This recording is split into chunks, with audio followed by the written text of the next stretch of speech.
Hello and welcome to Productivity Nerd, a podcast all about getting shit done, hopefully in an elegant way that doesn't leave you too broken. In our crazy worlds, we're all about balancing the need to work enough to make ends meet, enough not to annoy our bosses, but also enough that we feel like we've done enough, which can be a whole different psychological and emotional ballgame, along with the human need to rest and stay well. Plus, on top of that, we'd quite like to enjoy ourselves, maybe just a little bit along the way, spending quality time with those we love. I, for one, love hearing about how people get that balance and work more efficiently so they have more time to do the things that they love. Hello and welcome back to Productivity Nerd. I'm joined today by my operations guru, pod wizard and general sanity keeper, the lovely Helen Taylor. Hi, Helen. Hello, good morning. Hello. I'm sorry about my voice. It's the UK, it's wet, there are germs, mostly child-related germs. I don't have children, but somehow their germs still find me, bastards. Pretty sure anyone who ever gets on a train has been near some snotty child who's just like wiped crap all over them. Ugh.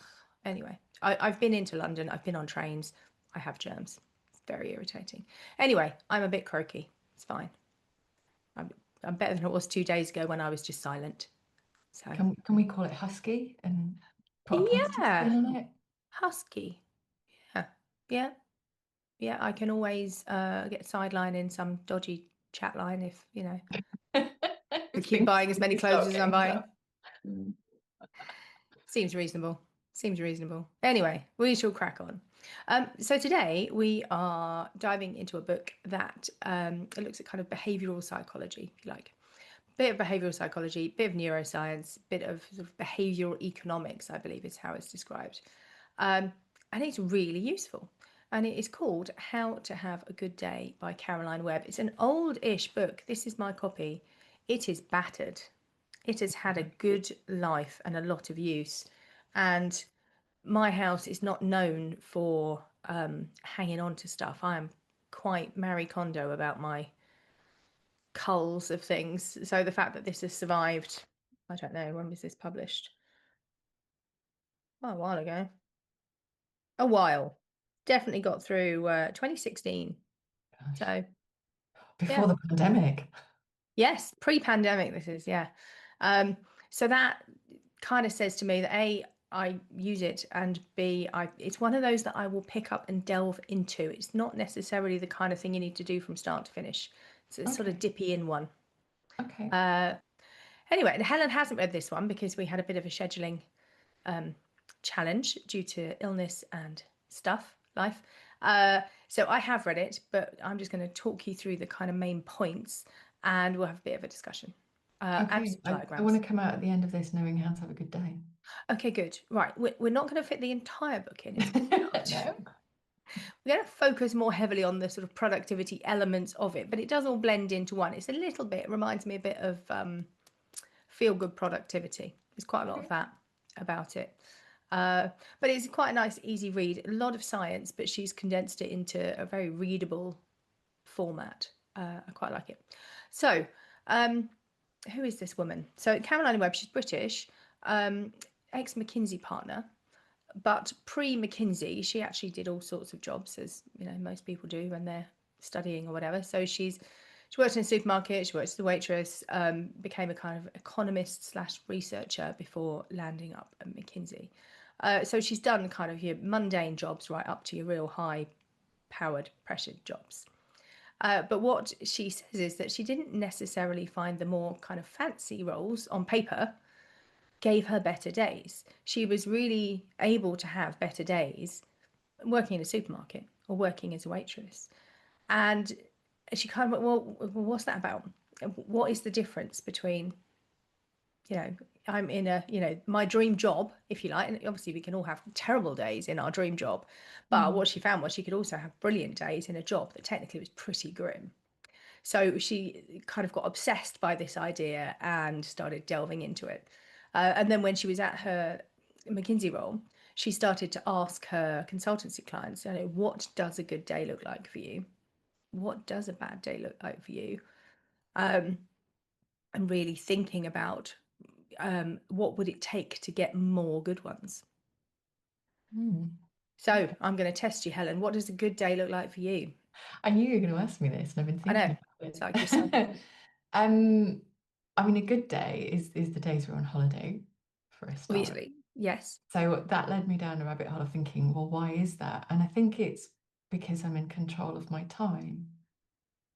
And a good day at work is a day where I've planned it out in advance and it more or less goes how I wanted it to go. So I Hmm. think it's about having a bit of control, agency, maybe is a better word, and achieving what you set out to do.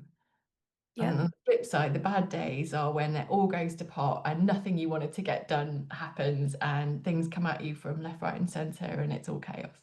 Yeah. So I think if the starting point is what's my best day is lying on a beach because that's what I want to be doing and no one's asking to do anything for them, then a good day at work is I've decided what I'm going to do and it more or less gets done.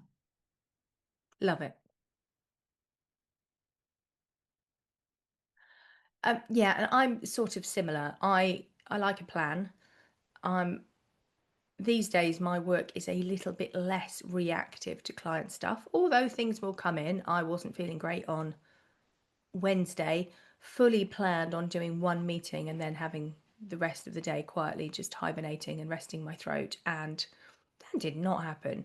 So things can still completely, override my day, and I've got to drop everything and fix some problem somewhere. But yeah, I like to accomplish what I want to get done.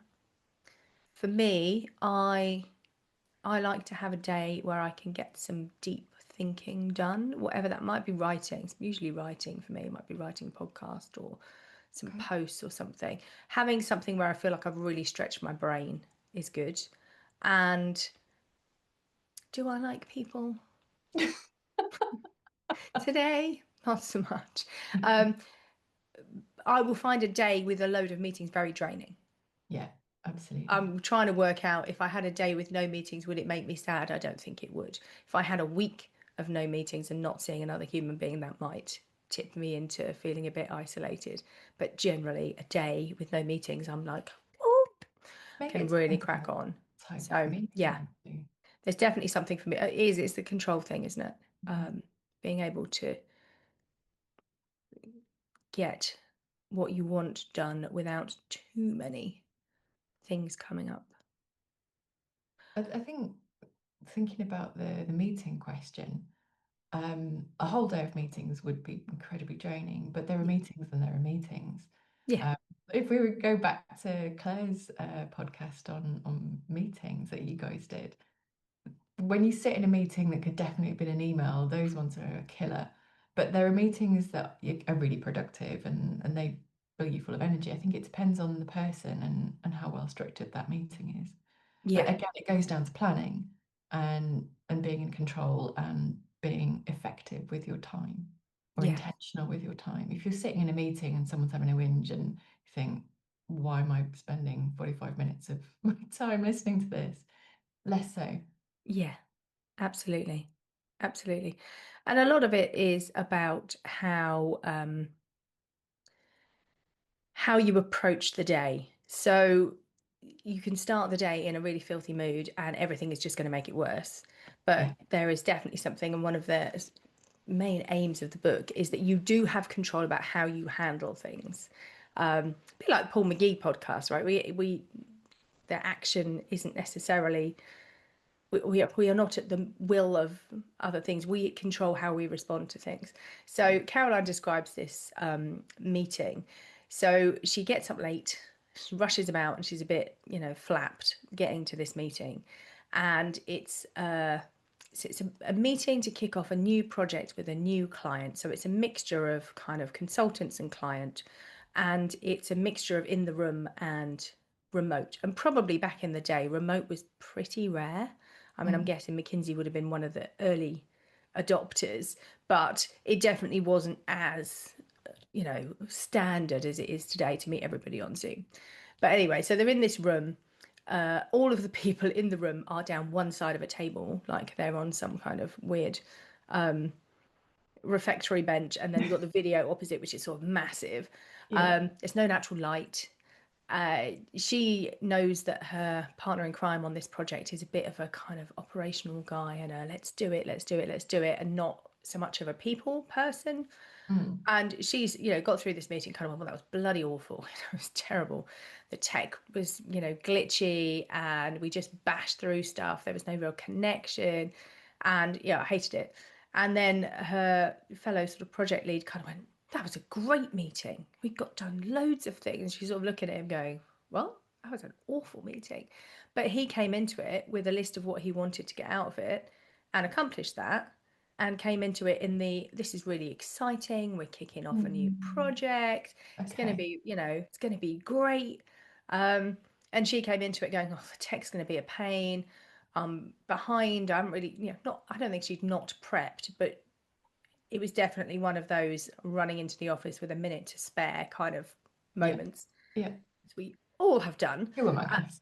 yeah, who among us? Um, so yeah, and it was purely the perspective. So same meeting, different outcome, right? Even though it was the same outcome. And there was another one which I really like. This is really funny. So this is all about your filters and what you're looking for.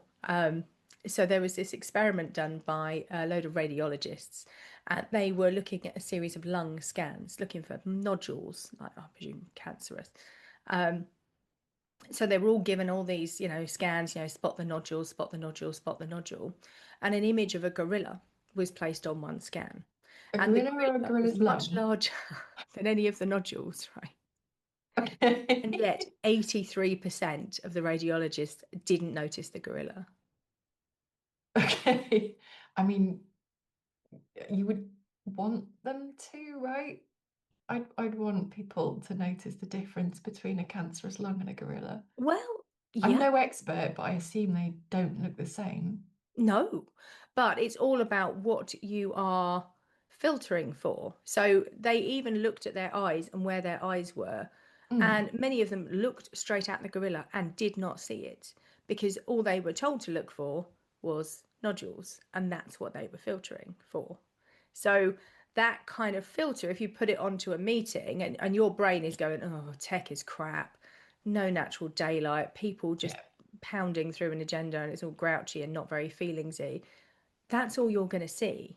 And you're not necessarily going to see the bits that went well Yeah. and, the time when we had a bit of a laugh. And so it's all about your filters. Um, so our brains will filter things out that it doesn't consider to be a priority, even when they're right in front of our faces, which is somewhat terrifying, really, particularly with gorillas. Darren Brown did the gorilla thing, interestingly. I've seen this in other situations where people are reporting a crime or an incident, and there's someone in the background in a gorilla suit, and nobody Yes. mentions that at Yeah. all. Yeah. I mean, this is why people are terrible eyewitnesses, right? Yeah, Uh, exactly.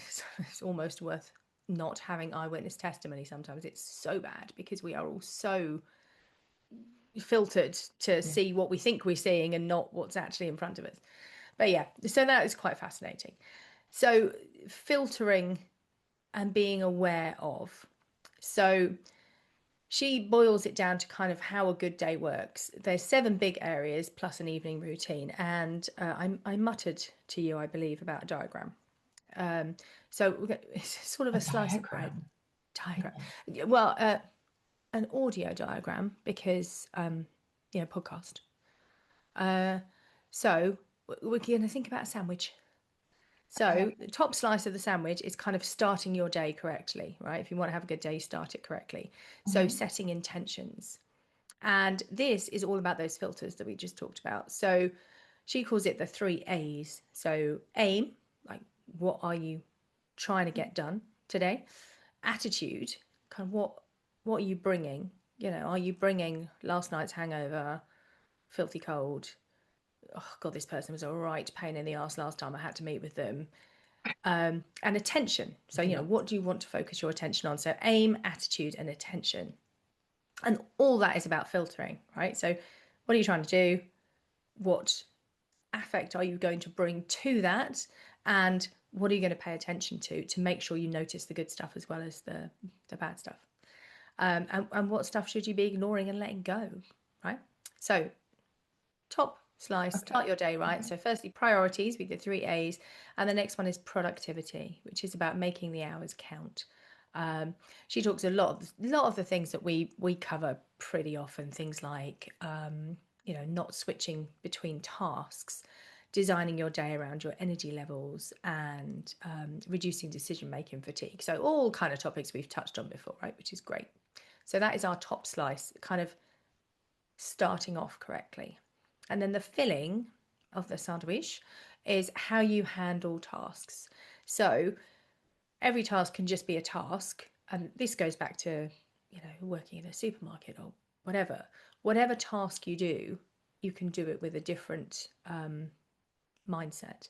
So with a task, relationships, can you make the most out of every interaction? Feel good productivity. Is it Ali Abdul? Yeah. Yeah. Yeah. He has lots of these, and as you interact with people, I think it was a guy working at McDonald's he was talking about, and he was trying to upsell like sauces and ketchup and things Yeah. because it made that human interaction more fun and better. So, can you get the most from every interaction with another person and make it better? And thinking, bring your smartest self to work and then influence, make your ideas land. So the book covers all of these. We are not going to cover all of these in depth because they're not necessarily productivity related, but it just gives you a flavour of the book. And then that bottom slice, which we will look into a bit more, is all about building resilience and energy. So keeping calm during setbacks and keeping your energy levels high. So that is the sandwich. So basically, starting off right, Mhm. making the tasks as good as you can make them, and then keeping your resilience and energy up by looking after yourself effectively. So, what do you do? Obviously, you plan your day. We have talked about this.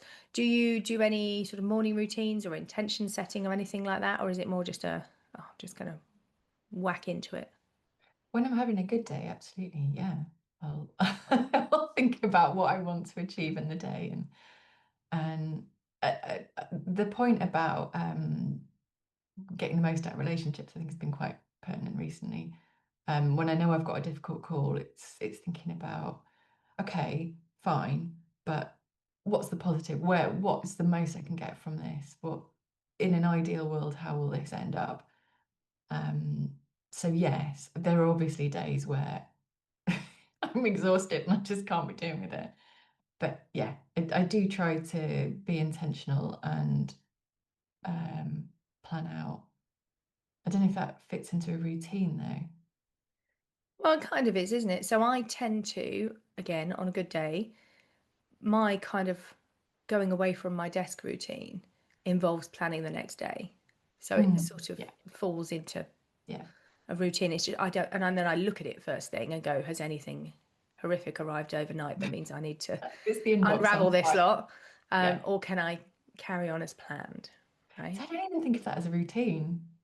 When you said your kind of early morning routine, I have all these images of people with teas and matchas, but of course I write down the night before as my shutdown routine, what I'm going to do the next day. Yeah, and I think everyone we've done a couple of mini pods about morning routines, and they go from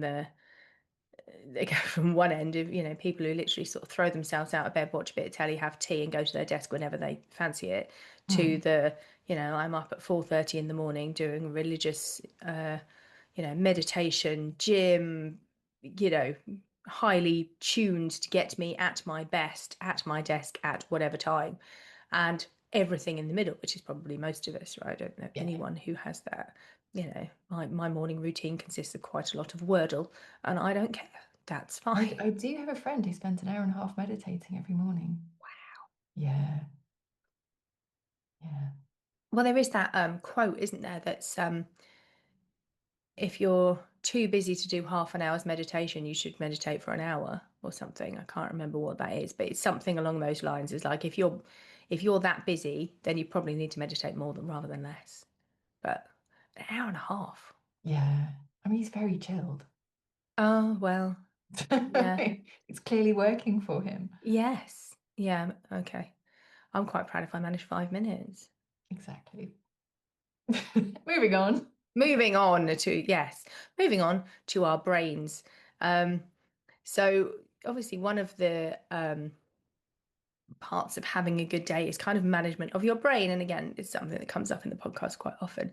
Um, so when we get like a slightly pissy email or somebody side eyes us in a meeting, quite often our brain goes into survival mode. And survival mode for our brain basically goes, oh, tiger, caveman, whatever. Even though actually we're not in physical danger, but our brain can't and our body doesn't know that, right? It's like a primal brain switch. So, and what happens, and we all know about that. We've all had those emails where your stomach just sinks and you lose feeling in your fingers and you're, oh my God, I need to run away. But not only is it kind of a fight and flight mechanism, actually, your brain switches.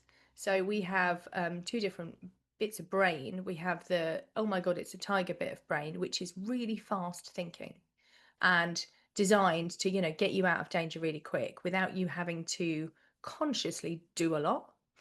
Or there's the slower brain, which means that we are using our more logical and thinking brain. But of course, if we get an email that is and we reply when we're in mode, It's not going to be your best reply. not ideal. Not ideal. So it's the old thinking fast and thinking slow thing. We need to make sure that when we are at least aware of which bit of brain is currently reacting to what's going on around us and go, okay, fine, it's not a tiger, it's okay. Let's put that to one side for a minute. And when my brain has calmed down from its like, I'm running away in the jungle thing, then let's respond with the right brain.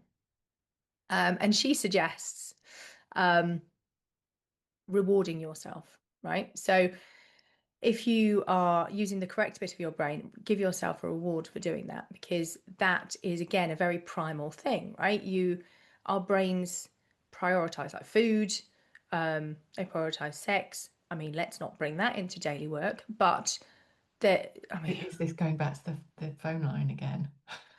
well, yeah, maybe. I would have been much better on that a couple of days ago. I think my voice is more or less back to normal. But yeah, I mean, not easy to give yourself a reward of sex during the day, I would say, or possibly appropriate. But you could, have a biscuit. I knew you were going to say have a biscuit. It's always a biscuit. But the other one she says is humor, right? Actually, those really stressful meetings when everybody is a bit tense and a bit, actually having a bit of humor that sort of breaks that tension can be really good. And the other things she suggests are that make us feel good, that act as an intrinsic reward, feeling competent. So I don't know how you can make yourself feel competent in the moment, but that can give us a dopamine hit. So maybe it's not always biscuits. Maybe it's something about, oh, I answered that question really well. Good for me. Little pat on the back. Maybe. Yeah, I think what I might do. I mean, a cup of tea is mandatory. Yeah. In a difficult situation, I'll go make a cup of tea Yes. before I Yeah, do I anything. will. If I'm feeling quite stressed at work or whatever, I will give a dog a cuddle. I'll literally lie down next to the dog and stick my head on the dog and have a bit of fuzz therapy. That helps because it's quite tactile and obviously mostly my dogs are mostly asleep, lazy bastards. But it's just very calming and kind of gets your nervous system all kind of again and then tea. Yeah, Yeah, I mean, I'm very lucky in that the view from my kitchen window where I'm going to make that cup of tea is mountains and green and uh, amazing. So there's a lot of staring out the window whilst the kettle's mm, boiling as well. yeah, that's nice. Yeah, I've got cows outside my window at the moment in a change from the normal sheep, which is quite nice. Lovely. Yeah, it's very good. And do you see in yourself that kind of reacting in survival mode to something trivial? Does that feel like a familiar feeling to you? It's a familiar feeling that I want to, and it's something that I've learned to recognize. I can sort of feel it boiling up from my stomach, and that's the moment I push the chair away and go and make a cup of tea. Yeah, Because I know that if I let that continue, it's not going to be my best response. So yeah, if I receive an email that is not the best email in the world, rather than it's so tempting just to hit reply and then angrily knock out something similar, but that's not going to be productive. So when I feel that, I don't know, bile rising, push away from the desk and go make a cup of tea. And if it's something that's really made me cross, then I'll go outside and stroke a chicken. Um, Oh, they're lovely. They're so funny. They kind of duck down, you pick them up, and they pluck at you. do I need to upgrade my collies to some chickens? I recommend having chickens. They're hysterical. I'm not sure my housing estate would cope with chickens, if I'm honest. I don't know. Don't get a rooster. Well, yeah, yeah. But yeah, I've no, never thought of chickens as cuddly creatures. Who knew? they really are. Absolutely. Ah, They're very sweet. ah, I there you mean, they go. will shit on you, but that's a whole different Ah, problem. well, you can't have You everything. can't have everything. But yes, depending on levels of whatever it is, if it's made me really angry, then I'll go outside and pick up one of the chickens. It might be my new question to you. Have you had any chicken days this week, Helen? I'll send you a screenshot where I had to Google the correct construction for the Spanish phrase, the chickens just shat on me. I wasn't entirely sure. Yeah, I've not got to that in Duolingo yet by any stretch. I can't think why not. It's No, absolutely we're currently high on. My tea. grandparents are from Mexico. I'm not sure we're building up to chickens. Apart from the eating variety, I know what a. Is it the same word for a live chicken as a meat chicken? No, No. Yeah. No, I thought not because it's the same in Italian. It's pollo, isn't it, for the meat, yeah, but a different word. What's the word for gallina. the actual animal? Gallina. Gallina. Oh, that's nice. Oh, but where I live, they're called pites. Called what? Pites. Bites. Sí. Oh, that's cute. So I Very had to cute. look on that. Anyway, yes. Anyway, moving on. Wild digression to weird animals. Um, so looking after yourself is obviously part of that bottom layer of the sandwich, right? If you can't work at your best if you are, living on a diet of Diet Coke, donuts, and 3 hours sleep a day. So one of the areas of the book is sleep, movement, and mindfulness, and basically being the best version of yourself because actually your brain doesn't work very well if you're tired Right. or Yeah. you're, you know, your head's all over the place. So maybe your 90-minute meditation man is correct, right? Um, I I think he is, but I think that's quite a lot to ask. And when I knew you were going to ask me about having a good day and what a good day looks like, the days where I end with a stretching session, whether that's like a yoga or a Pilates or just stretching, are amazing. And Hmm. a bit I've tried to get into recently. My partner did his back in years and years and years ago, and he stretches every single day to maintain that. Not maintain it, mess it Yeah, up, but keep on stop top it. of it kind of Yeah. thing. Yeah.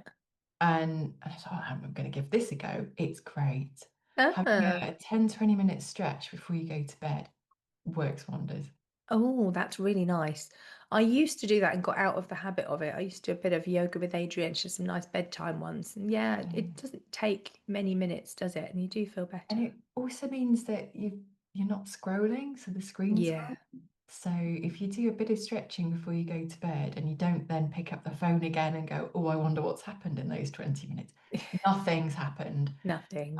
And you go to bed, then you're going to get a much better sleep. Mm, love it. Right, okay, I'm going to do some bedtime yoga stretching tonight. I mean, I definitely feel better on the days when I've been out for a walk with the dogs or been to Mm. the gym in the mornings. I definitely feel more, you know, I'm not sure. I'm always, to be honest, I put a lot of it down to just a smugness factor rather than any actual Um, physical I brain maybe chemistry. I quit CrossFit this morning because maybe it just wasn't making me smug. I was going very early in the morning because I wanted to go early in the morning to a thing, and that was the only thing I could do. But I hated it so much; it's actually made me much happier quitting. So I need to replace it with something, but I think it depends on the type of movement. I found that CrossFit was a bit too extreme and a bit too prone to making me injured. Yeah, So. it's a CrossFit is a bit like, is it Hilux? Yeah, it's They're a similar bit, thing. it's a bit of a cult, isn't it? Yeah, yeah. I mean, it's a bit weird. I was pushing this sledge thing at the gym, and somebody said, "Oh, do you do?" Well, I was like looking at them blankly, going, "No, I've just been told to push this sled up and down a path. It's part of my workout, and I hate it, and it Yeah, makes me very cross. yeah. And some days I can get it up, and some days I can't, and then I'm really embarrassed because I have to sit and have a little rest before I can get it to the end of the blooming path, or I have to go and ask a man for help, which I refuse to do. So." Yeah, That doesn't not sound like fun. That sounds like high rocks.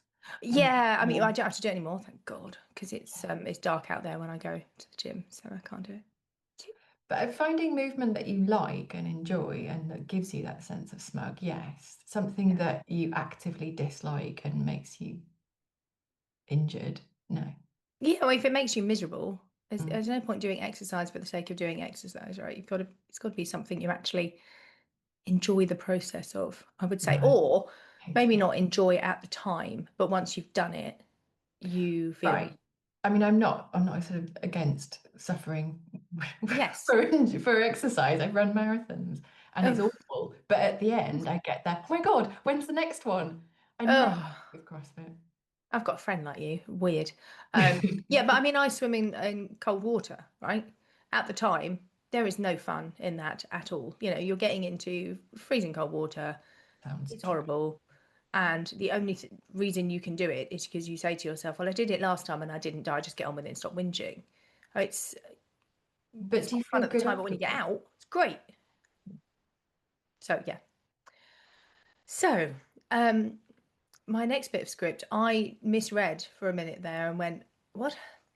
Micro what? Micro shifts. Although potentially. Micro shifts for macro impact. Um, so one of the really good things about this book is that you can pick it up and read a little couple of paragraphs anywhere, and it's got great ideas. And it's not about restructuring your entire life or your working life. It's a lots of little things you can do to kind of improve things by a bit, right? And even tiny changes. So, for example, if there's a task that you're dreading, is there an upside to that? You know, where is the good in that? There probably is some somewhere, probably. Picking your attitude on purpose. You know, if you go into either for the day as a whole, like with 3 A's, or literally going into a meeting, it's like, well, what's my attitude going to be here? Am I going to try and find the positives? Am I coming into this meeting anticipating it being awful and therefore almost pre making it awful for myself and the other person? Taking 30 seconds before you jump on a Zoom call just to set your intentions and go, you know, what do I want to bring to this? And using better questions in meetings to get a connection. So all little things, but all can make a massive impact, whether you have a good day or whether you have a bad day. Do you think tiny changes can make a bit of a difference? I do. And we talked about this a bit, I think, with Atomic Habits, that just small things are all going to build up to bigger things. Mm, yeah. Yeah. And by doing small things, you're more likely to carry them on. Yeah, yeah, exactly. Because that is the bit like half-assed human. You know, if you go all in, somebody I know has just started running and went out 2 days in a row, and I'm like, why would you do that? Seriously, you haven't run for, I don't know, 5 years, and you're straight off. You know, no, none of this couch to 5K, walk a bit, run a bit, walk a bit. He's like, no, I'm running. So, you know, day two, oh, my knee's quite sore, my calves must. It's like, well, yeah, have a day on, have a day off, have a day on, have a day off. Start Uh, gently, but because you're more likely to stick at it, because actually you're only going to injure yourself or go, oh, it's too hard. I haven't got time to do all of that. Half-ass it. It's the way forward. exactly. See previous comments on CrossFit. Yes, yeah, totally. God, and we've touched already on a nighttime routine because you've got your nice stretchy routine, which I'm Mhm. totally love. I'm going to do that. Um, And we've also talked about planning your next day before you go. And that's all about closing the loops, which I think Daniel Pink talks about as well, Mm. Yeah.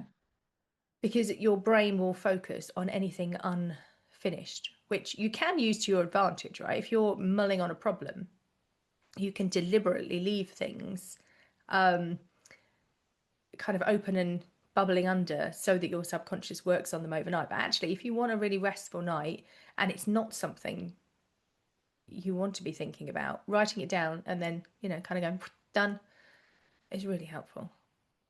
I've had a really shocking week this week with one thing and another, being ill, being all over the place, having weird stuff to do.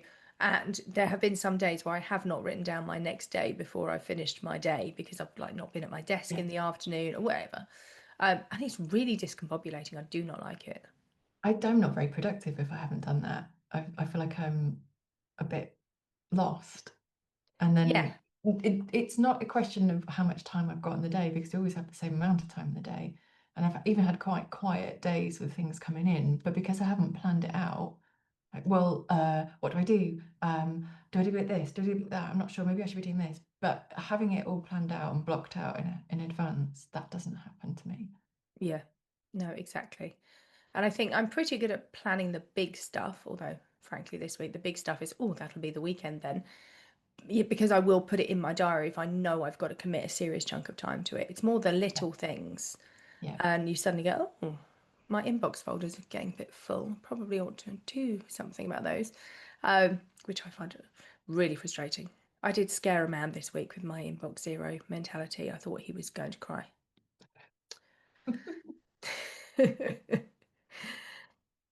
Brilliant. So there are some ideas in there on how to have a good day. It's a really good book. It's definitely worth a read, I would say. It's fairly meaty, but it is the kind of thing you can literally just pick open a page and go, you know, it's one, know your early warning signs. There's What just are the early warning loads in it. signs? It's a massive, massive book, which is why we've barely scraped the surface, right? But definitely, it's a Yeah. nice one to have and just, flick through. Hmm. Hence all the post-it notes in it. So do we think we can have more days that are good? Obviously, more days one would hope we're going to live a bit longer.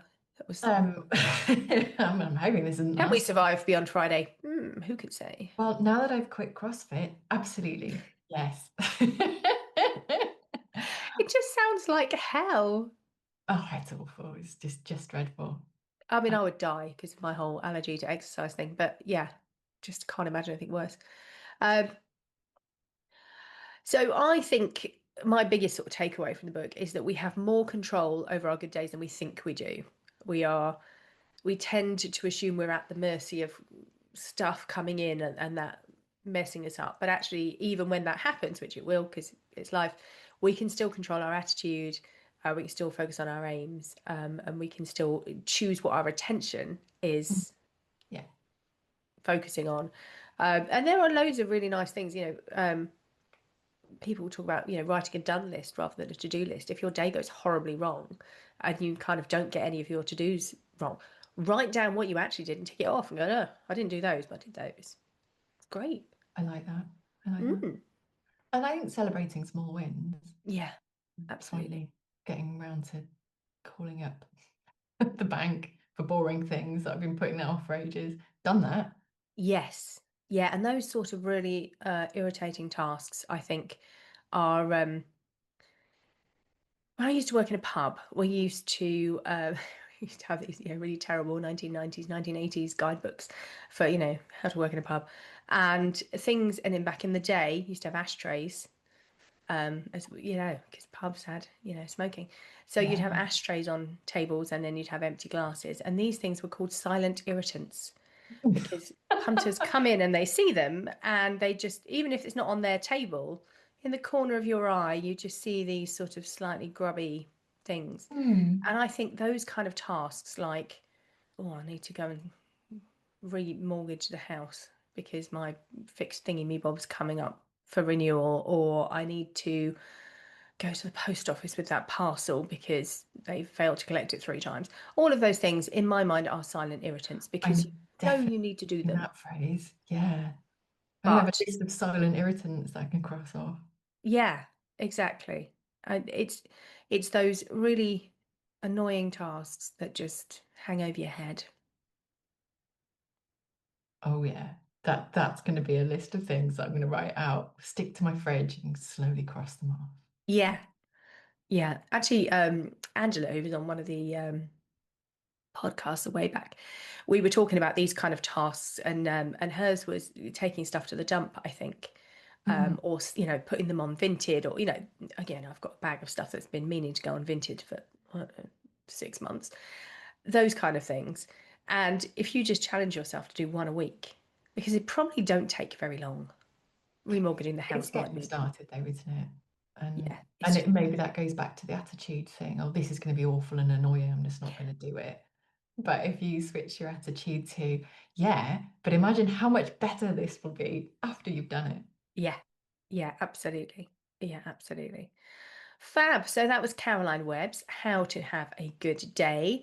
Tiny shifts can make a really big impact and, avoid the tigers running your brain. So thank you so much, Helen, for joining me. It's been a Thank you. pleasure. And yeah, until next time, stay nerdy.